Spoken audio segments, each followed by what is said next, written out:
খালেদা জিয়ার সংকটাপন্ন শারীরিক পরিস্থিতির এখনো কোনো উন্নতি হয়নি। শারীরিক নানা জটিলতায় গেল ৩ দিন ধরে সিসিইউতে চলছে তার চিকিৎসা। খালেদা জিয়ার রোগ মুক্তি কামনায় দলমত নির্বিশেষে দেশের সর্বস্তরের মানুষের দোয়া করার কৃতজ্ঞতা জানিয়েছেন বিএনপির ভারপ্রাপ্ত চেয়ারম্যান তারেক রহমান। নানা রোগে আক্রান্ত প্রায় ৮০ বছর বয়সী খালেদা জিয়া ২৩ নভেম্বর ফুসফুসের সংক্রমণ এবং হৃদযন্ত্রের সমস্যা নিয়ে আবারও হাসপাতালে ভর্তি হন। মেডিকেল বোর্ডের তত্ত্বাবধানে সিসিইউতে দেশি বিদেশি বিশেষজ্ঞ চিকিৎসকদের ধারাবাহিক নিবিড় পর্যবেক্ষণে চলছে বিএনপির চেয়ারপারসনের চিকিৎসা। এক প্রেস বিজ্ঞপ্তিতে ভারপ্রাপ্ত চেয়ারম্যান তারেক রহমান জানান, দেশ বিদেশের চিকিৎসক দল বরাবরের মতো তাদের উচ্চমানের পেশাদারিত্ব ছাড়াও সর্বোচ্চ আন্তরিক সেবা দিয়ে যাচ্ছেন। বন্ধুপ্রতিম একাধিক রাষ্ট্রের পক্ষ থেকেও উন্নত চিকিৎসা সহ সম্ভাব্য সকল প্রকার সহযোগিতার আকাঙ্ক্ষা ব্যক্ত করা হয়েছে বলেও জানান তারেক রহমান। তিনি বলেন, এমন সংকটকালে যে কোনো সন্তানের মতো মায়ের পাশে থাকার ও স্নেহ পাবার তীব্র আকাঙ্ক্ষা তারও রয়েছে, কিন্তু সেটি বাস্তবায়নের সিদ্ধান্ত গ্রহণের সুযোগ তার জন্য অবারিত ও একক নিয়ন্ত্রণাধীন নয়। রাজনৈতিক বাস্তবতার সেই পরিস্থিতি প্রত্যাশিত পর্যায়ে পৌঁছালে দ্রুতই প্রতীক্ষার অবসান ঘটবে বলে আশা তারেক রহমান ও তার পরিবারের। দলীয় নেতাকর্মীদের হাসপাতালের সামনে ভিড় না করার আহ্বান জানানো হয়েছে বিএনপির পক্ষ থেকে। তার স্বাস্থ্যের খোঁজ খবর নিতে হাসপাতালে গিয়েছিলেন এনসিপির একটি প্রতিনিধি দল। এর মধ্যে রয়েছেন তাসনিম জারা, নাসির উদ্দিন পাটোয়ারি এবং হাসনাত আবদুল্লাহ। এই মুহূর্তে হাসপাতালের বাইরে আছেন আমাদের সহকর্মী আরিফিন শাকিল, যাচ্ছি তার কাছে। আরিফিন, খালেদা জিয়ার শারীরিক অবস্থা সম্পর্কে সবশেষ কি তথ্য আপনার কাছে রয়েছে এবং চিকিৎসকরা এই বিষয়ে কোনো ব্রিফিং করবেন কিনা?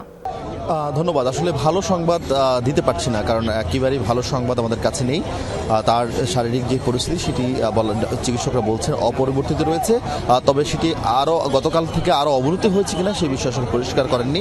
আমি চেষ্টা করেছিলাম একজন মেডিকেল বোর্ডের একজন সদস্যের সঙ্গে কথা বলার জন্য, এবং তিনি আমাকে যেটা জানিয়েছেন তার শারীরিক অবস্থা গতকাল যে পরিমাণ অবনতি হয়েছে এখনও সেটি অব্যাহত রয়েছে। নতুন করে আসলে অবনতি কিংবা উন্নতি কোনোটাই ঘটেনি, একেবারে অপরিবর্তিত রয়েছে। এবং আপনি জানেন যে বিএনপি চেয়ারপারসন বেশ কিছু জটিল রোগে আক্রান্ত এবং একটির পর একটা রোগে আসলে তাকে বেশ ভুগতে হচ্ছে। এবং গতকাল ৮টার পর মেডিকেল বোর্ডের সদস্যরা বৈঠকে বসেছিলেন এবং এরপর সেই মেডিকেল বোর্ডের বৈঠকে বিদেশ থেকেও কয়েকজন চিকিৎসক যুক্ত হয়েছিলেন, নতুন করে আরও 2জন চিকিৎসক যুক্ত হয়েছিলেন। সব মিলিয়ে যদি আপনাকে বলি যে এবং সেই রাত 11টা থেকে 11:30 পর্যন্ত সেই দেশি বিদেশি সমন্বয়ে গঠিত সেই মেডিকেল বোর্ডের সদস্যরা তারা বিএনপি চেয়ারপারসনের যে পরীক্ষা নিরীক্ষা করা হয়েছে, যে রিপোর্ট, সেগুলো পর্যালোচনা করেছেন এবং সেই সঙ্গে তারা নতুন করে তিনি যেন আক্রান্ত না হন এবং সেই ক্ষেত্রে তার কাছাকাছি যেন কেউ আসতে না পারেন সেই রকম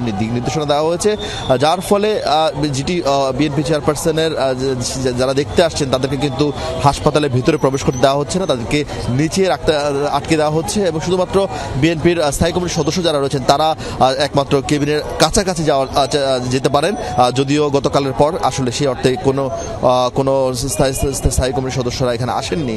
এবং আপনাকে আরেকটি বিষয় জানাতে চাই, বিকাল 5টা নাগাদ বিএনপি চেয়ারপারসনের শারীরিক পরিস্থিতি নিয়ে যদিও ব্রিফিংটি ডাকা হয়নি, অন্যান্য বিষয় নিয়ে ডাকা হয়েছে, তবে সেখানে বিএনপি মহাসচিব মির্জা ফখরুল ইসলাম আলমগীর নিশ্চয়ই বিএনপি চেয়ারপারসনের সবশেষ যে শারীরিক পরিস্থিতি সেই পরিস্থিতি সম্পর্কে তিনি অবহিত করবেন এবং সেটি জানা যাবে। তবে এখন পর্যন্ত চিকিৎসকদের পক্ষ থেকে আনুষ্ঠানিকভাবে চিকিৎসা সংক্রান্ত কোনো ধরনের তথ্য জানানো হয়নি। মারফি। আরিফিন, আপনাকে ধন্যবাদ।